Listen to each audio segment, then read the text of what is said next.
हम इस वक्त आरजेडी नेता तेजस्वी यादव की जनविश्वास यात्रा के साथ हैं और हम यात्रा के लिए इस्तेमाल की जा रही गाड़ी की छत पर हैं। जी तेजस्वी जी, बीबीसी से बात करने के लिए बहुत शुक्रिया आपका। सबसे पहले मुझे बताइए कि राहुल गांधी यात्रा निकाल रहे हैं, बीजेपी यात्रा की बात कर रही है, प्रशांत किशोर जी की पद यात्रा निकल रही है, आप ये यात्रा क्यों निकाल रहे हैं? जो 17 महीने जो मौका मिला काम करने का, वो जनता के बीच हम बताएंगे।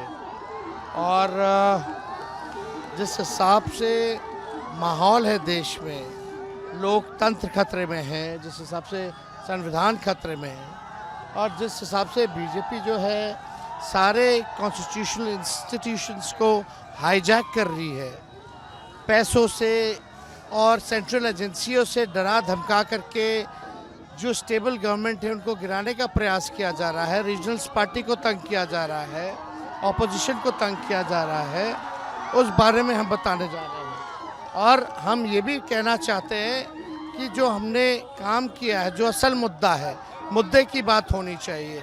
जैसे हम लोगों ने 5 लाख जो है रोज़गार दिया 17 महीनों में, और आगे और भी बहालियाँ निकलने वाली हैं। हेल्थ डिपार्टमेंट हो जिसका हमने खुद 1,30,000 लोगों का किया। तो ये काम जो है, असल दुश्मन जो है वो बेरोजगारी है। तो जो काम हम मुख्यमंत्री जी कहते थे 20 में जब हम 10 लाख देंगे, तो वो कहते थे कहाँ से लाएगा पैसा, अपने बाप के पास से लाएगा, असंभव है।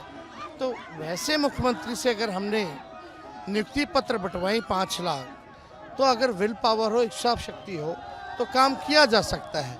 और आज के दौर में भारत सरकार जो है बहालियाँ नहीं निकाल पा रही है, सारा चीज़ निजीकरण कर दिया जा रहा है। तो लोगों में गुस्सा है, तो अपनी बात को हम जनता के बीच कहेंगे, और नेता को तो जनता के बीच रह के संवाद करना चाहिए। नहीं, आप विपक्ष के महत्वपूर्ण नेता हैं तेजस्वी जी, लेकिन आपके जो आलोचक है वो कह रहे हैं कि भाई आरजेडी इतने लंबे समय तक सत्ता में रही, नीतीश जी इतने लंबे समय पर सत्ता में रहे, भारतीय जनता पार्टी केंद्र में लंबे समय से, लेकिन बिहार अभी भी पिछड़े का पिछड़ा है।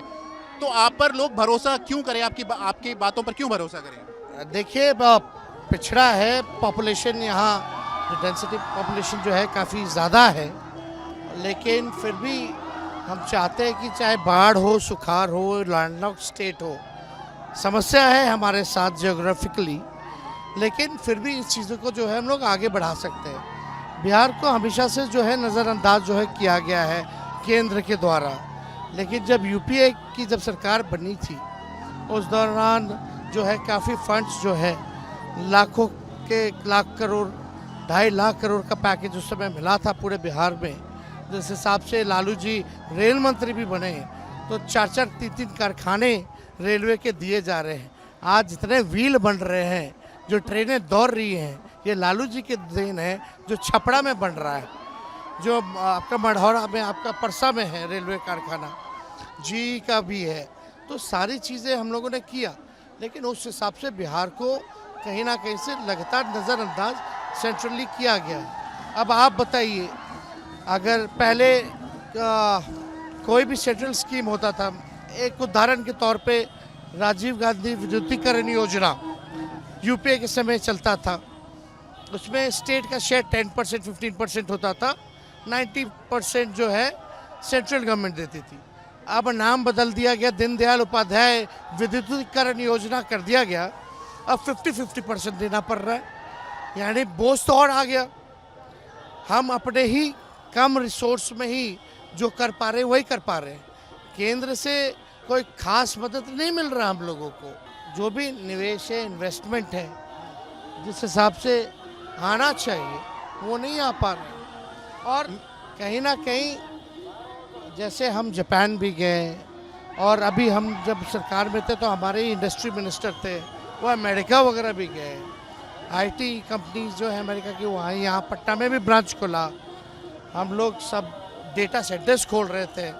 हम लोग चाहते थे कि इंडस्ट्री आए, इन्वेस्टमेंट आए, लेकिन नहीं आई। इन्वेस्टर मीट हुई, जहाँ 50,000 करोड़ का इन्वेस्टर्स ने एमओयू किया गवर्नमेंट के, लेकिन वो दिख नहीं रहा है ना। वो अभी हुआ। आप 17 महीने में क्या चाहिएगा?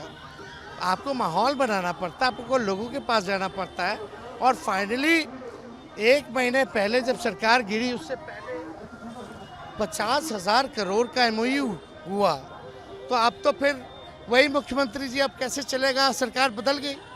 चलिए, तो मुझे बताएं कि अब चुनाव क्योंकि आने वाले हैं, बिहार की भूमिका कितनी महत्वपूर्ण होगी, खासकर लोकसभा चुनाव के जो नतीजे यहाँ से आएंगे, बिहार कितना महत्वपूर्ण है, क्योंकि यहाँ पर जो आपको एक बात रीजनल समझना पड़ेगा, दल हैं जी, साउथ में बीजेपी नहीं है और नॉर्थ बिहार, आप अगर नॉर्थ इंडिया देखें तो बिहार ऐसा राज्य है जहाँ बीजेपी अकेले आज तक सत्ता में नहीं आ पाई है और ना ही बीजेपी का कोई चेहरा है यहाँ। और बीजेपी सबसे ज़्यादा अगर कंफ्यूज है नॉर्थ इंडिया में कोई भी डिसीजन लेने में तो बिहारी है। तो ये ताकत हम लोगों की रही है, क्योंकि बिहार जो है समाजवादियों का घर रहा है। आज उनको मजबूरन होकर के भी कर्पूरी जी को भारत रत्न देना पड़ रहा है। वही लोग भारत रत्न दे रहे जो लोग कर्पूरी जी को गालियां देते थे, भद्दी भद्दी गालियों से नवाजते थे, वही लोग भारत रत्न दे रहे जिन्होंने कर्पूरी जी के सरकार को गिराया था, जनसंघ के लोग जो भाजपा के लोग हैं। तो ये माहौल बना है यहाँ बीजेपी को जाति आधारित गणना में भी हाँ बोलना पड़ा है। केंद्र सरकार भले ही मना करती रही हो, लेकिन यहाँ की बीजेपी ने हाँ बोला है। तो ये ताकत है बिहार की। तो बीजेपी के लिए हमेशा से मुश्किल रहा है, लेकिन इस बार लोकसभा के चुनाव में हम लोग जो है चौंकाने वाला रिजल्ट हम लोग जरूर देंगे जी। और ऑपोजिशन विपक्ष कहाँ खड़ा है, क्योंकि अगर आप ओपिनियन पोल्स देखें, सर्वे देखें, तो उन्होंने एक तरह से भविष्यवाणी जो की है वो बीजेपी के फेवर में का वो दावा कर रहे हैं। अब ऐसे में ऑपोजिशन विपक्ष कहाँ खड़ा है, इंडिया अलायंस कहाँ खड़ा है?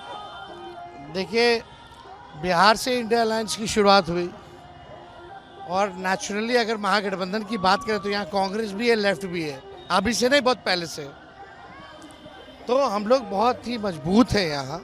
और 2020 में भी तो वो लोग लड़े थे साथ, नीतीश जी, बीजेपी के लोग, आपके मांझी जी, कुशवाहा जी, सब लोग तो एक थे। फिर भी मात्र बेईमानी के बाद 12,000 का ही डिफरेंस था। तेजस्वी, लेकिन आलोचना इंडिया अलायंस की कि चीज़ें बहुत स्लो हुई हैं, साथ में आने का ये जो कार्यक्रम रहा बहुत धीरे से रहा।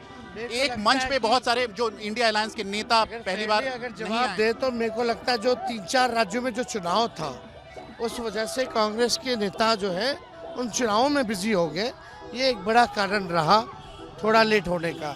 लेकिन फिर भी हम लोग अगर एक थे, बातचीत चलती रहती तो भी इतनी लेट नहीं थे कि हम मुकाबला नहीं कर सकते। लेकिन अभी भी हम लोग सक्षम हैं कम्युनल फोर्सेस को रोकने में। अगर ईमानदारी से कांग्रेस पार्टी रीजनल पार्टी को अगर ड्राइविंग सीट पे अगर बैठाती है और कांग्रेस जहां डायरेक्ट फाइट बीजेपी से है जो 200 से भी ज़्यादा सीटें हैं, तो मेरे ख्याल से मुकाबला काफ़ी अच्छा हो। लेकिन आपको लगता है कि साथ कोई जॉइंट विजन इस तरह का कोई आना चाहिए ताकि लोगों को पता तो चले कि इंडिया अलायंस नहीं तो इंडिया अलायंस किस लिए खड़ा है? शुड बी एजेंडा इश्यूज कब आएगा? वो हम लोग साथ लेकर के चले। वो हम लोग मेरे ख्याल से कब आएगा, लोगों को कब पता चलेगा? अलग अलग राज्यों का गठबंधन की बातें चल रही है, वो हो रहा है, फाइनलाइज हो रहा है। हमको लगता है कुछ दिनों में जो है हाजिर है। बस एक सवाल और।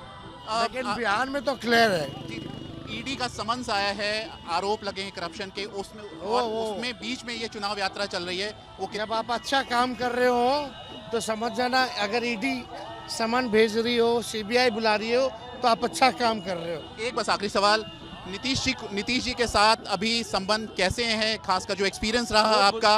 देखिए, वो बुजुर्ग हैं, अब उनका जो फैसला रहा वो फैसला उन्होंने लिया, लेकिन अपनी छवि को वो धूमिल किए फैसले से। लेकिन हमारा हमेशा सम्मान रहेगा, बुजुर्ग है, अभिभावक है। लेकिन बस तेजस्वी, अगर बीजेपी 2024 का चुनाव जीतती है, विपक्ष आपके हिसाब से कहाँ खड़ा होगा? मेरे ख्याल से अगर जीतती है तो हम लोग सब लोगों को और भी सोचना पड़ेगा, वरना देश हाथ से निकल जाएगा। सोचना ही नहीं पड़ेगा, बल्कि हम लोगों को मजबूती के साथ इसका सामना भी करना पड़ेगा, अपने अपने ईगोज को छोड़ना पड़ेगा। और हम तो शुरू दिन से कह रहे हैं, एवरी पार्टी जो अपोजिशन में है, अगर बीजेपी को हराना तो ईगो को दूर करो और सैक्रिफाइस जितना कर सकते हैं आप कीजिए।